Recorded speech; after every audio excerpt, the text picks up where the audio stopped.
अच्छा किया तुमने। तुम्हारी इत्तला की सच्चाई के इशारे साइमा के रवैये में मौजूद हैं। अम्मी जी मेरी तारीफ भी करती हैं और फिर डराने वाले जू मायने जुमले भी बोलती हैं। ऐसा लग रहा है जैसे मुझे ऑब्जर्व कर रही।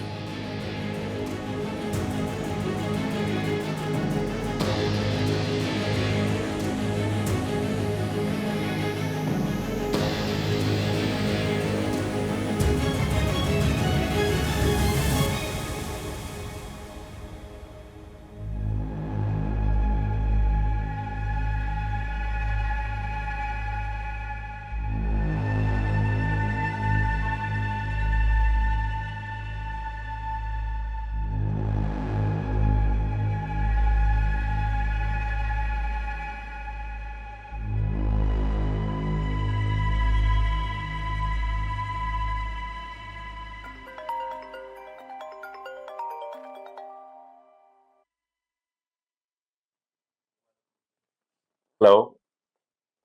हेलो। हाँ, तुम्हें पता है ना, जब भी मुझे कोई इंपॉर्टेंट काम होता है तभी तुम्हें कॉल करती हूँ। ऑफ कोर्स तुम मुझे कभी डिस्टर्ब नहीं करती। ओके, कि कॉम्प्लीमेंट बाद में देना, अभी मेरी बात सुनो। अच्छा बोलें, क्या बात है? तुम्हें पता है, साइमा भाभी का रवैया अचानक से बदल गया है। तुमसे? नहीं, सब घर वालों से। हो सकता है कोई गलतफहमी हो। नहीं, मैंने ये बात अम्मी जान को भी बताई है। फिर क्या कहा उन्होंने? नहीं, उन्हें भी मेरा खदशा बिल्कुल ठीक लग रहा है। कभी कभी कोई खदशा वहम की बुनियाद पर भी होता है। मुझे लगता है कि साइमा भाभी से साफ साफ पूछ लेना चाहिए कि उन्हें क्या प्रॉब्लम है। लेकिन ये बात तो अम्मी जान ही कर सकती हैं, मैं नहीं कर सकती। हाँ, खदशा होगा तो खत्म हो जाएगा, हकीकत होगी तो सामने आ जाएगी। तुम परेशान मत हो। चलो ठीक है, तुम काम करो अपना, फिर बात करते हैं। ओके, खुदा हाफिज।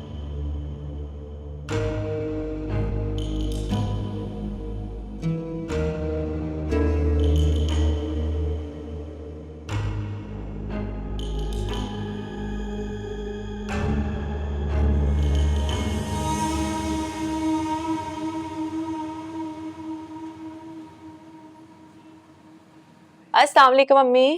वालेकुम। कैसी हैं?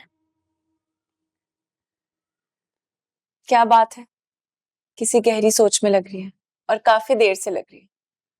क्या हुआ, किसी ने कुछ कहा है? नहीं बेटा, मुझे किसी ने कुछ नहीं कहा, बस मैं जरा साइमा की वजह से थोड़ा परेशान हूँ। साइमा भाभी, उन्हें क्या हुआ, खैरियत? आज वो बहुत डिस्टर्ब लग रही थी और जो बातें उसने मुझे बताई हैं वो हरगिज मुबारक मस्तूर का अंदाज नहीं हो सकता। इसका मतलब आप कह रही हैं कि शायद कुछ ऐसा हुआ है जो इस घर में इससे पहले नहीं हुआ। हाँ, ऐसी बात मैंने पहले पहले कभी भी नहीं सुनी इस घर में। साइमा मुझे कह रही थी कि मैं बे औलाद हूँ, शायद इसी वजह से मेरी पोजीशन इस घर में कमजोर है, और ये बाकायदा उसने ये बात महसूस की है। क्या हो गया साइमा भाभी को, कैसी बातें कर रही है वो? ये तो आप बिल्कुल ठीक कह रही हैं। खैर, ऐसी बात तो कभी भी नहीं हुई इस घर में पहले। हाँ, मैंने भी यही कहा साइमा से। वैसे अम्मी, मुझे ऐसा लग रहा है कि ये बात साइमा भाभी के दिमाग में डाली जा रही है, वरना आप खुद सोचे ना, इतने अरसे में किसी ना किसी की जबान पर तो आती ना ये बात।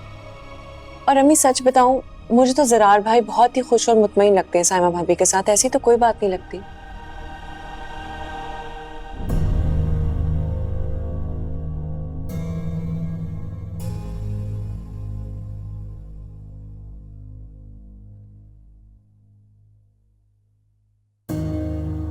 भाभी,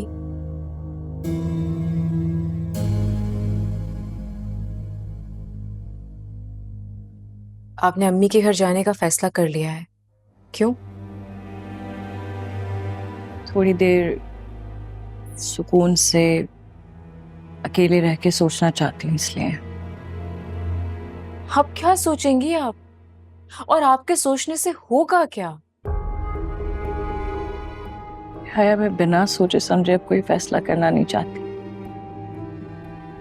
आपके सोचने से भाभी कुछ नहीं होने वाला। आप बस सोचती ही रहेंगी और आपके हाथों से सब कुछ निकल जाएगा। आपके सोचने से ना तो कुछ नया होने वाला है और ना ही कुछ बदल जाएगा। तो क्या करूं? क्या करूं? आपको अंदाजा नहीं है। क्या लग रहा है आपको कि आप ये घर छोड़कर चली जाएंगी तो सारे मसले हल हो जाएंगे? बिल्कुल भी नहीं। ऐसा कुछ नहीं होने वाला। इस घर के लोगों को कोई फर्क नहीं पड़ेगा, बल्कि आप कमजोर हैं। आपकी औलाद नहीं है भाभी। और अगर सरार भाई ने दूसरी शादी कर ली तो कहां खड़ी हैं आप? कभी सोचा है आपने? ये तो कभी सोचा ही नहीं मैंने। तो सोचिए ना। अपनी भलाई के लिए सोचने में कोई हर्ज थोड़ी है। मैं एक मशवरा दूं आप? तुम्हारे अलावा तो उस घर में कोई हमदर्द ही नहीं है मेरा।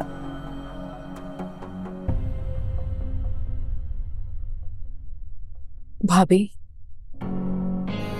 ना तो आपकी कोई औलाद है, ना आपके नाम पे कोई प्रॉपर्टी है, ना किसी शेयर या बिजनेस में आपका कोई पार्ट है। कुछ भी तो नहीं है आपके नाम पे। कुछ तो ऐसा हो इंसान के नाम पर जो उसे मजबूत बनाए। खुशफहमी की जिंदगी से बाहर आ जाएं अब आप।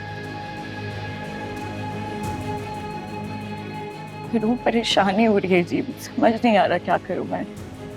भाभी, परेशान नहीं हो आप। बस जिंदगी को उसी जाविये से देखें जैसा मैं आपको कह रही हूं। फिर आप देखिएगा सब ठीक हो जाएगा। आप आराम से अपनी अम्मी के घर जाइए, पूरा टाइम लें सोचने का और फिर डिसाइड करें कि आपको क्या करना है।